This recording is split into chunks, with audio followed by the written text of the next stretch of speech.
নমস্কার। গঙ্গার আজকের পর্বে রিভিউ নিয়ে বাংলা সিরিয়াল সমাচার তোমাদের সামনে এসে গেছে। তো শুরুতেই যেটা দেখা যাচ্ছে যে গঙ্গার কথা বলছে আর কি অর্জুনের বাবা, যে আজকের কৃতিত্বটা কিন্তু গঙ্গার। তো অর্জুনের মা কিন্তু একটা মায়াভরা দৃষ্টি নিয়ে গঙ্গার দিকে তাকাচ্ছে। তো সবাই সেই ব্যাপারটাকে লক্ষ্য করেছে, সবাই বেশ কিন্তু খুশি। তো এবার তো জেঠিমা বলছে যে কি শুধু খুশি হলে হবে, সবাই মিলে কেক খেতে হবে, তো সব কিছুই হলো কিন্তু খাওয়া দাওয়াটাই হলো না। তো জেঠু বলছে একদম ঠিক বলেছে, তাহলে যাও যাও কেক নিয়ে এসো। তো পিয়ালি চলে গেছে। তো রূপালী বলছে পিয়ালি একা কেন খাটবে, আমিও যাই, ওইও যায়, আর গঙ্গাকেও নিয়ে যায় সঙ্গে করে। তো এবার সবাই মিলে প্লেটে প্লেটে কেক সাজাচ্ছে, সবাইকে দেবে। তো এবার রূপালীরা বলছে যে গঙ্গা যাবে মেজু কাকিকে, মানে অর্জুনের মাকে কেক দিতে। গঙ্গা বলছে না না, ওই সব করতে যেও না। তখন আমি দিতে গেলাম আর দেখা গেলো খাওয়া মানে খেলোই না, ওনার খাওয়াটাই হবে না মাঝখান থেকে। বলে না না, কিচ্ছু হবে না, আজকে তোমাকে কিচ্ছু বলবে না, আজকে তোমার দিন। রূপালী বলছে, বলে না না বাবা, ওসব থাক। পিয়ালি বলছে কেন রে, কেন থাকবে? হ্যাঁ, আমি আজকে দেখেছি একটা মায়া ভরা দৃষ্টি দিতে তোর দিকে। হ্যাঁ, উনি কিচ্ছু বলবেন না। তাছাড়া প্রথম প্রথম উনি আমার হাতেও খেতেন না, কিন্তু এখন খান, তাই কিচ্ছু বলবে না, তুই খাবারটা দিয়ে আয়। তো এবার জোর করাতে গঙ্গা গেছে কেক দিতে। সবাই কিন্তু একদম দাঁড়িয়ে আছে ব্যাপারটা দেখার জন্য যে কী হবে কী হবে, এরকম একটা ব্যাপার। এবার গঙ্গা ভয়ে ভয়ে না না, মানে সবাই বললো তো তাই জন্য দিতে এসেছি। তো দেখা যাচ্ছে কিছুক্ষণের মধ্যে অর্জুনের মা হাতটা বাড়িয়ে কেকটা আবার নিয়ে নেয়, নিয়ে হাতে ধরে রাখে খাবে। তো এবার তো সবাই খুশি হয়ে যায়। তো এবার কেকটা নিয়েছে হাতে অর্জুনের মার, বলছে বাকিদের দাও। সবাই তো এমন খুশি, জেঠু তো লাফাতে লাফাতে এই আমাকে কেক দাও কেক দাও এই বলে তখন সবাইকে কেক টেক দেওয়া হয়। আর অর্জুনের জেঠু বলছে গঙ্গা অর্জুনকে কেক দাও কেক দাও, তখন অর্জুনকে কেক দিতে গেছে গঙ্গা। অর্জুন বলছে রাখো। তো গঙ্গা রেখে দেয়। মনে মনে বলছে এই মানুষটাকে বোঝা বাবা বড় দেয়, সেদিন অত বড় কবিতা মুখস্থ করে শোনালাম, একটা হাততালিও দিল না, অথচ সবাই দিল। আর আজকে কেকটা দিচ্ছি তো কেকটা আর নেয় না, এরকম ভাবে বলছে আর কি। তো এবার ওইদিকে লালিরা বলছে কী হলো, কিছু বললো না? বলে না না, কী আর বলবে। তো বলে জেঠু বলছে বলবে বলবে, চিন্তা করিস না, বলবে ইন দ্য ইয়ার অফ 1886 এভাবে বলছে। তখন সায়ন বলছে আচ্ছা আচ্ছা বন্ধ করো, এখন এইসব কথা বন্ধ করো, আজকের দিনে বন্ধ করো। জেঠু বলছে যা, তোদেরকে কিছু বলবোই না, এই বলে চলে যায়। তো কিছুক্ষণের মধ্যে দেখা যাচ্ছে অর্জুন বাইরে চলে গেল কেকটা না খেয়ে।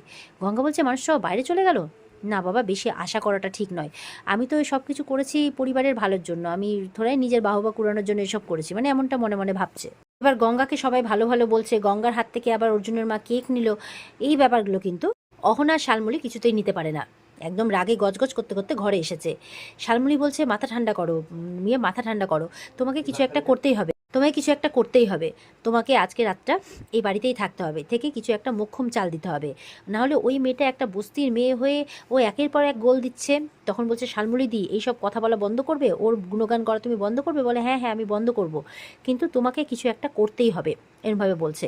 বলে এই সমস্ত মেয়েরা, বস্তির মেয়েরা, এরা অনেক কিছু জানে, এরা স্যার স্যার বলতে বলতে না একদম ট্র্যাপে ফেলে দেয় কোন সময় দেখবে। আর অর্জুনের মতো ছেলেরা এরা না দায়িত্ব পালন করতে করতে ভালোবাসায় পড়ে যায়।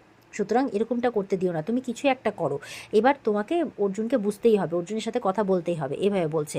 তখন ও রাগ ঠান্ডা করার জন্য দাঁড়াও, আমি তোমার জন্য জল নিয়ে আসছি, আর তোমার চেঞ্জটাও নিয়ে আসছি, এই বলে চলে যায়। আর তো অহনা বসে রাগে গজগজ করতেই থাকে, আর মেঘনাথের কথা ভাবছে যে মেঘনাথটা যে কী করছে কে জানে। ওদিকে গঙ্গা ঘরে ঘুমোতে গেছে আর শুধু অর্জুনের কথাই ভেবে যাচ্ছে। তারপর বলছে এরকম এতটা নিকুপশু হোস না, হ্যাঁ, এত নিকুপশু হওয়া মানায় না, তুই একটা ভিকিরির মেয়ে, হ্যাঁ, খেটে খাস, অনেক কপাল জোরে তুই এই বাড়িতে এসেছিস, তাও আবার একটা নিজের ঘর পেয়েছিস, সেই সব ভাবছে, এত নিকুপশু হওয়া ভালো না, ঘুমিয়ে পড়, এই বলে মাটিতেই বিছানা পেতে ঘুমিয়ে পড়ে। তখন কেউ একজন দরজা নক করছে। বলছে বাপরে এত রাত্রে আবার কে এলো? বলে কে? ভয় পেয়ে গেছে। তখন অর্জুন বলছে গঙ্গা ঘুমিয়ে পড়লে নাকি?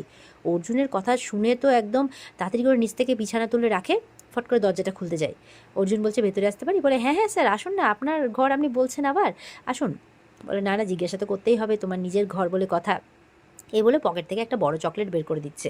বলে এই নাও তোমার জন্য। বলে স্যার না না, এসবের কী দরকার ছিল?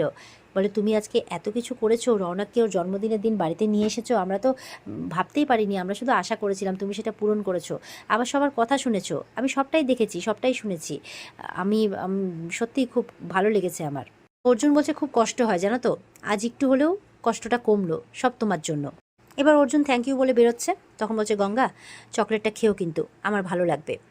তো গঙ্গা মনে মনে বলছে আমি বেঁচে আছি তো না মরে গেছি, এসব সত্যি সত্যি হচ্ছে।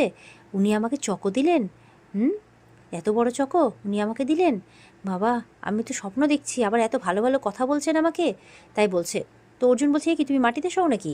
বলে না না, মানে আসলে নরম বিছানায় ঘুমানোর অভ্যেস নেই তো। বলে অভ্যেস করো গঙ্গা, আজ থেকে তুমি খাটেই শোবে, তুমি আগে যেখানে ছিলে এখন তো সেখানে নেই, কোনো দিন যেতেও হবে না, তো এবার নিজের অভ্যেসগুলোকে বদলে ফেলো। মানুষের উন্নতি হওয়াটা তো ভালো, এটা তো খারাপ কোনো কিছু নয়। আর অবশ্যই কিন্তু পড়াশোনা করে নিজের যোগ্যতাটা প্রমাণ করতে হবে, এটা মনে রেখো। এবার থেকে আমি কাউকে কোনো কিছু বলবো না, তুমি বলবে, ঝগড়া করে নয়, নিজের যোগ্যতা প্রমাণ করে, ঠিক আছে? তখনই নক করতে করতে অহনা সেখানে আসে, বলছে কি অহনা তুমি এখানে বাড়ি যাওনি? বলে না, শালমলিতে যেতে দিল না। তা তোমার এখানে জরুরি কথা শেষ হলে তুমি একবার আসবে, জন্মদিনের পর থেকে তো তোমাকে দেখাই যায়নি।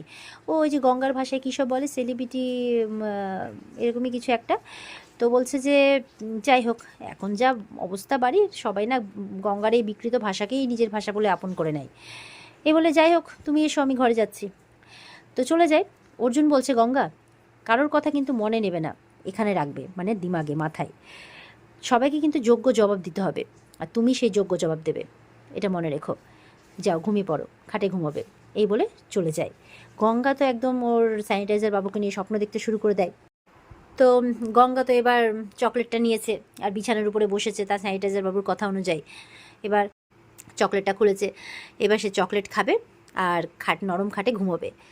কিন্তু সঙ্গে সঙ্গে মেটে গঙ্গায় মা, বুলি, মুনিয়া, ভোলা এদের সবার কথা ভাবছে, যে সেই এত আরামের মধ্যে নরম বিছানায়, এসি কামরা, এত সুন্দর মানে একটা জীবন সে কাটাচ্ছে, আর ওখানে তার মায়েরা গরমের মধ্যে কষ্ট করে মানে আছে আর কি। স্বাভাবিক, সব মেয়েরই খারাপ লাগবে, মানে মায়েরা ভালো না থাকলে, বাড়ির লোক ভালো না থাকলে কি মেয়েরা ভালো থাকতে পারে? খুব স্বাভাবিক ব্যাপার। তখন গঙ্গা বলছে, স্যানিটাইজার বাবু বলেছে না, নিজের উন্নতিতে কোনো দোষ নেই, আমি উন্নতি করব, নিজের পায়ে দাঁড়াবো, আর ওদের সবাইকে আমি একদিন এই আরামটাই দেবো। আর ওই ফুলটুসি ম্যাডামকে মানে টকাস টকাস করে ইংরেজি বলে একেবারে ওকে শায়েস্তা করে দেবো, শাকচুন্নি কোথাকার একটা। এরমভাবে বলছে আর কি, খুব রেগে গেছে। এই বলে চকলেটটা গপ গপ করে খাচ্ছে। তারপর বলছে, দৌড়ে যাচ্ছে, যাই তো দেখি তো কী হচ্ছে, কী কথা বলছে। তারপর আবার থেমে যায়, না বাবা যাবো না। তাও বলছে 100 বার যাবো। এই বলে চকলেটটা বিছানায় রেখে দৌড়ে চলে যায়। যেই স্যানিটাইজার বাবু ঘরের সামনে গেছে, অর্জুনের ঘরের সামনে, দেখছে অর্জুন ঘুমানোর জন্য বিছানা প্রস্তুত করছে, ঘুমাবে। তখন দৌড়ে, অর্জুন তো ভাবছে নিশ্চয়ই কেউ এসছে এখানে, গঙ্গা দৌড়ে নিজের ঘরে ঢুকে যায়। অর্জুন বাইরে গিয়ে দেখে কেউ নেই, তখন ভাবে হয়তো মনের ভুল, আর গঙ্গা ঘরের মধ্যে ঢুকে যায়। ঢুকে তারপরে বিছানার মধ্যে মানে বলছে যে আর কি, যে স্যানিটাইজার বাবুর হাতে না কবে তুই মার খাবি, বুঝতে পারলি? এই বলে বিছানার মধ্যে চকলেটটাকে একদম ভরে দেয়। ও তো এমনি চকলেটটা ফেলে গেছিলো, চকলেটটার কভারের মধ্যে ভরে দেয়। ভরে চকলেটটাকে একবারে বুকের মধ্যে জড়িয়ে নিয়ে ও একদম স্যানিটাইজার বাবু স্বপ্ন দেখতে দেখতে ঘুমিয়ে পড়ে। আর এখানে কিন্তু আজকের পর্ব শেষ হয়ে যায়। তো এই ছিল আজকের পর্বের রিভিউ। যদি ভালো লেগে থাকে তাহলে পর্বকে লাইক কমেন্ট করে জানাতে ভুলবে না, আর আমাদের সাথে জুড়ে থাকতে চ্যানেলকে সাবস্ক্রাইব করতে ভুলবে না। দেখা হচ্ছে তোমাদের সাথে আগামীকালকে। সবাই খুব ভালো থাকবে। আজকের মতো পর্বের রিভিউ এই পর্যন্তই, আর পরের রিভিউ কিন্তু অনেকটাই বেশি ইন্টারেস্টিং হতে চলেছে। তো সেই রিভিউটা দেখার জন্য সবাই অপেক্ষায় থাকবে। ভালো থেকো সবাই, টাটা।